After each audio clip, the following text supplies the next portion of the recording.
Fáiltearófa lig chuig ar ceolchorm, is me se Ealaíne Ní Ghallchobhair.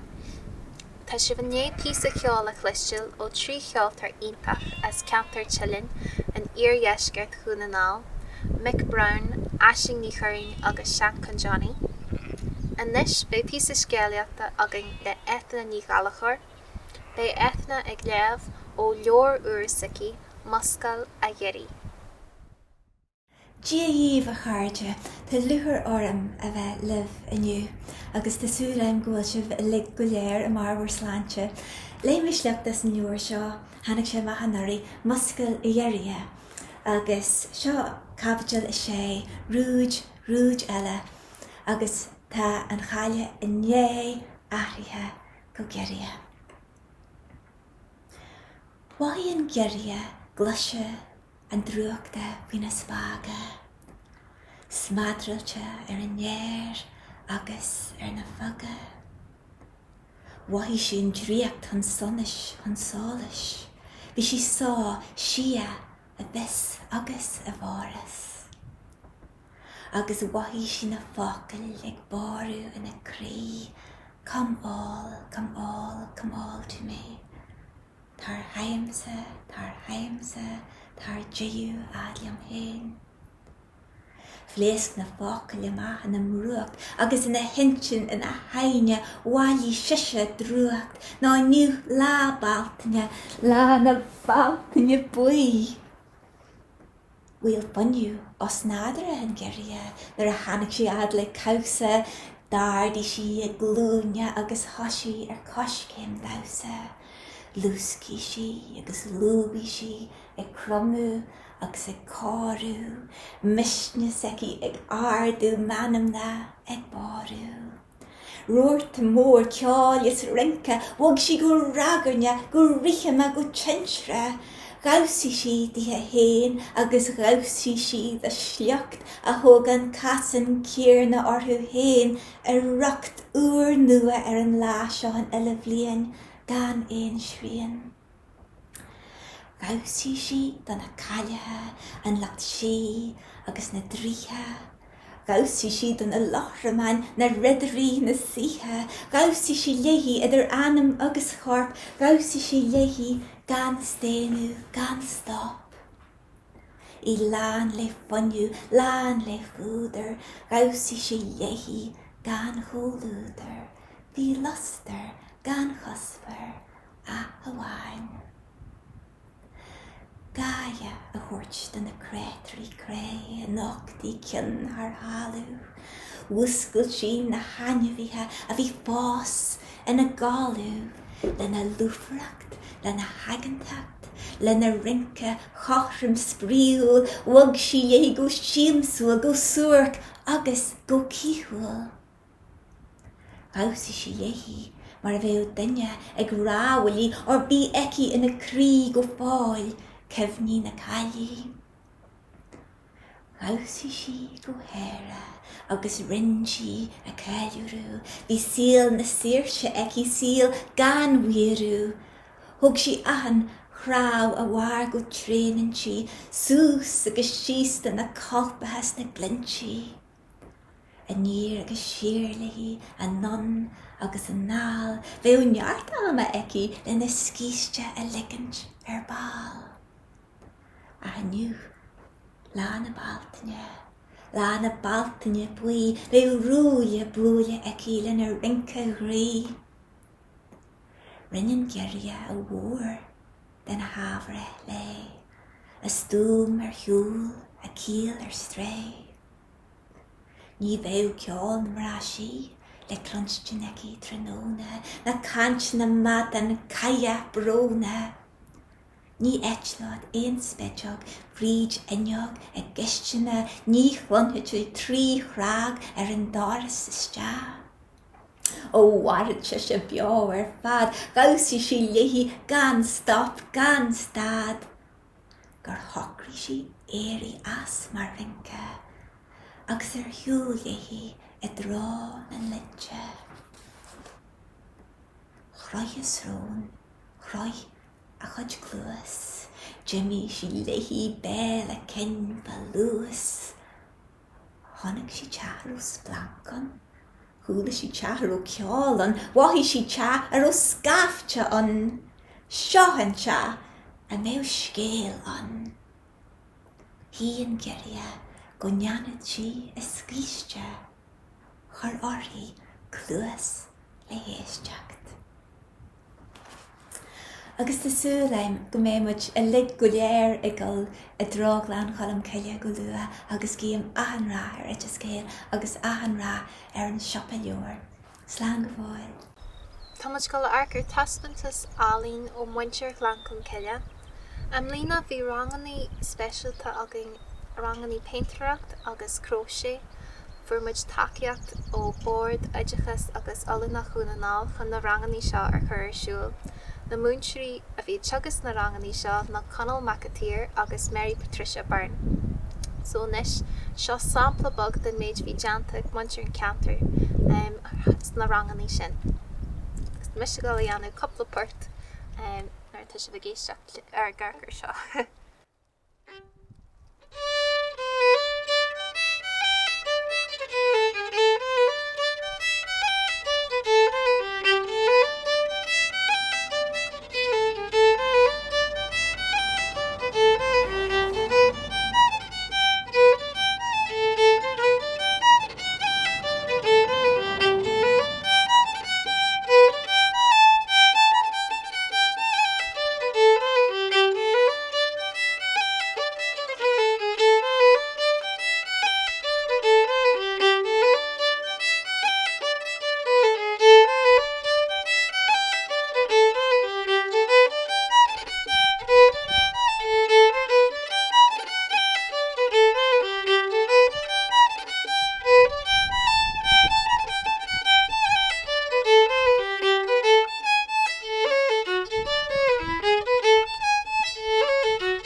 muid coppla port lúscúneis agus an chéad ceann de chuid chun I chasaide agus an darna ceann a bhí John ó Doherty agus an tain bhí agus na port Halley, Sally, Ní Ghallchobhair as Theilinn agus bhí Sally Bealtaine melóide na hangam.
Píosa Filíocht beaging anois le Dubhán ó Longáin. Tá Dubhán go le leabh coppla a dan a scríobh sé hain as céad clúsacht Filíochtas aige, ealaíontóirí. Díomh chaird agus tásúlagam ghfuil sé bheith buint solta samachtaí a teolta go dtí seo. Solidáisiam híon ba bhaithlam buíochas a bhfuil le rónan as corú chun léthir de thuirtú, agus ba bhaithlam buíochas a bhfuil le ahananne tá buinte leis an seapa ar nói. So gathraach ar an seapa Gaeilge agus é nes a cheolú. So was me se Dubhán ó Longáin agus be Eithne ag rinse go bharm ar nói ó rangan ag a scíal agus stuff mar sin. Is scríbhneoir mé cumaid le teagas gur Gaeilge agus dul sí coscíam má chiad cruas a Filíochta go máil an oréis an ealaíontóirí. Agus sé an rud is ealaíontóirí na an punk dearg go dtír a bheith déir nó bhfuil you are here ná tá tú an seo scríbhfear, má tá tú higar gur léirscail daingníthe aber ag stíon an id seapaidireachta nó ag ólas cuirteoire.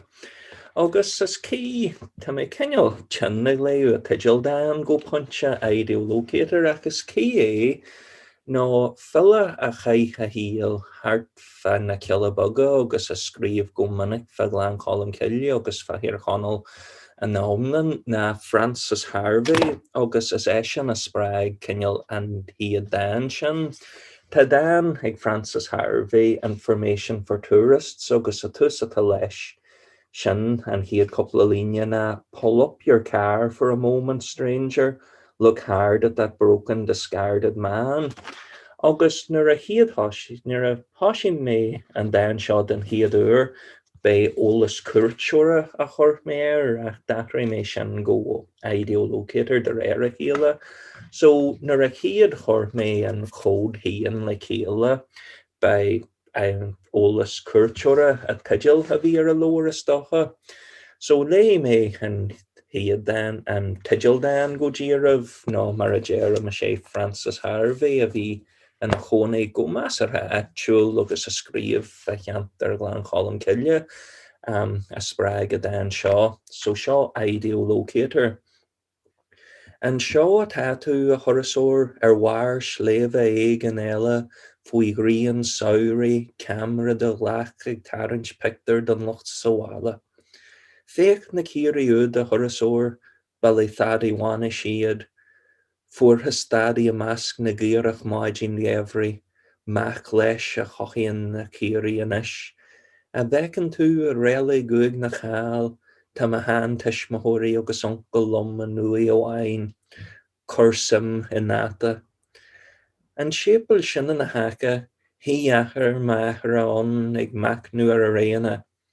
Lí a chinniú có trom le farthain sléamha tógu meachar a deach cuarsam. Cefní orthú a churasóir cadaíoch ar thadaí ar mogíní agus tú tíhíir de a chamra a nálas a neart a gráha a hochal an gláán seo. So sin mar a déiream an tuideal dan híon agus ní anhí mé ag beidir ciomna gá eile le hí mé don na himachtaí eile tá bhád ní solpúra tá mé cinse teachtar é go gasta.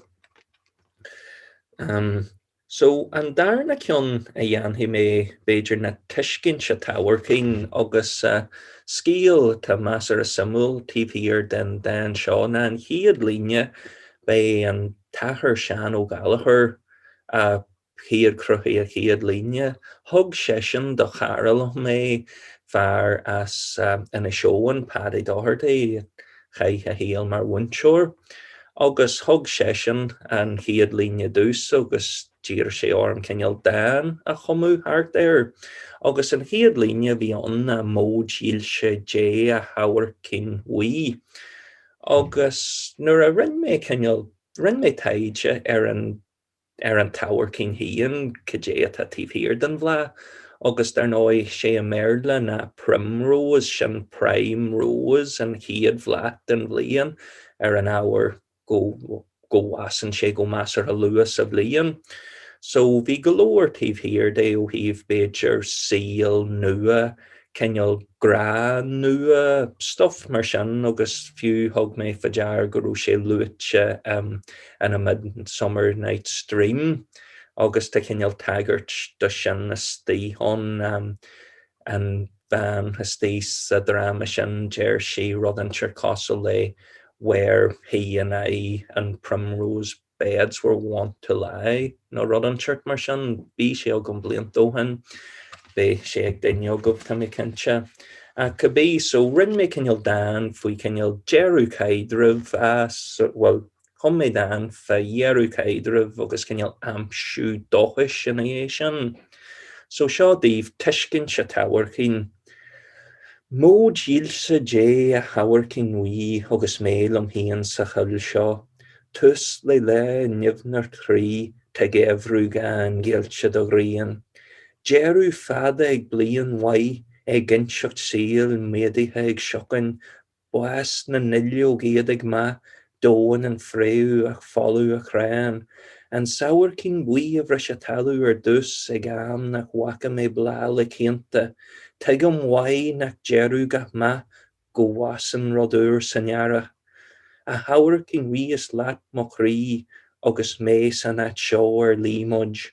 Lom an ghefri clíte ag blá fasam a ríis an ahuair. So sin an darna cion agus is maithlam an cion sin a léú nó mar a jearm ta ceol scíal samúl tíh hir. Dó agus tá luthar orm go mé an ceol dan omlan a chur leis an líne. Bhí ciad chumtha bhád sul a rugu mé. So an rud cion jearannach a léhí mé na bhrúach agus tá go leor tíh hir den teigil sin Féasta ná dar náid teagan muidir rud a sé brúach chabar, brúach lacha, brúach na hána go bhí rud mar bhéh sin an. Ach bhí aberts na cruacha Féasta ba chuma leis ach é híana a bheith bhrúach. Sin go ddíra bheith stotha ba chuma leis ach é híana a bheith sláán. Is cuma ma ta den chéala fós san nóin ach a bhí rud a stotha ta gceist. So a bheith saoilte nó rud a bheith bhrúach Féasta na bheith ceol thar muil go poite stotha. So beidir ma hawlíonn tú glynne nó rud an Tyrc mar sin. Agus tagartí donna fianna histí an sin agus ma ta Eithne go bhorn ta mé go masar a tugad donna fianna. So bhí na fianna a lig faoi bhí ceol gasa orthú a lig bhí siad bhí geis orthú bhí siad ceol bhí orthú rudaí éirithe a dheanú. Agus cion den geis a bhí ar fin na cúil na go raibh léamh tear óin a an bhliain.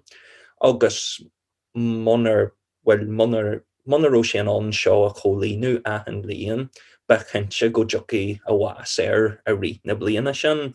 So deanan sé seo a an bhliain agus éiríonn leis go dtí well tagan cabbí blian agus é go masar a Seán agus ní éiríonn leis agus bhaíonn sé bhas a rí na bliana. Agus ó tá taggart sa dan seo go ddírbh léamh ábhfuil fin in a áige. So sin le ra go níiríonn lom an éirí seo a tuigem go joci a níirí bhfuil go joci an tam nach bhfuil mé ag gol a cólíonaí an rud a ma higann se bhlibh mé. So cabbé seo bhrúach. Is tarintseach an gára mos mo chóir ní eice mach é mé bailú bór blaisio a téir ar ma hange.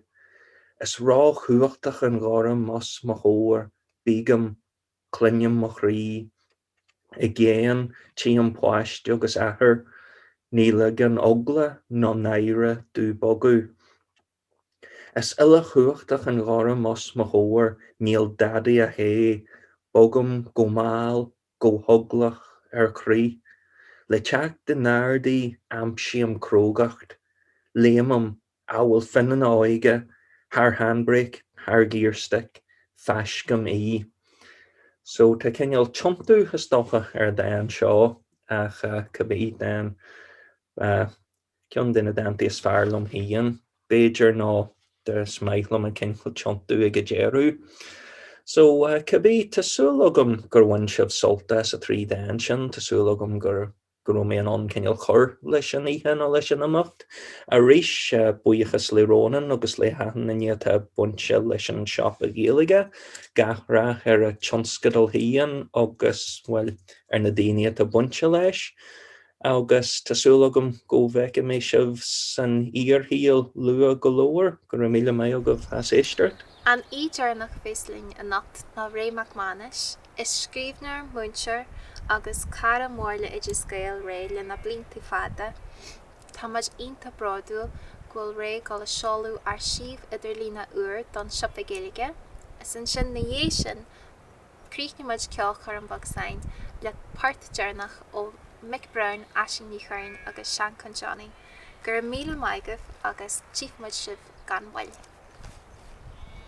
Mar a tiglad teach tegan siopa gailge in éidir scéal go fisiciúil ar na leitheanta seo, higlad teach don inis go féarúil ag www.siopagéalaige.ie.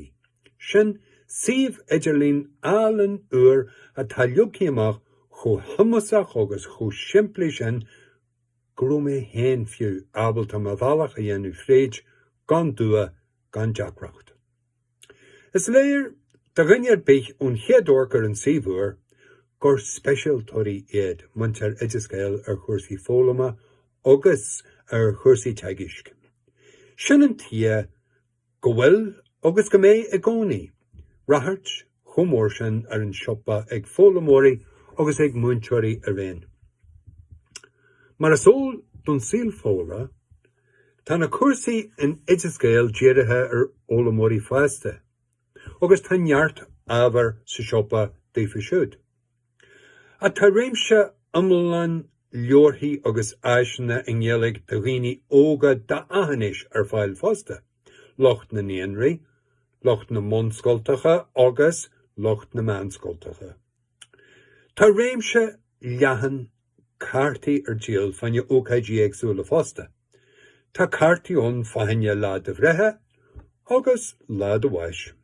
Tá cartaí cógáirtathe seán agus cartaí cómhráin. Tá cartaí na chéad chamoinechán agus cartaí bar mitzvah sílam.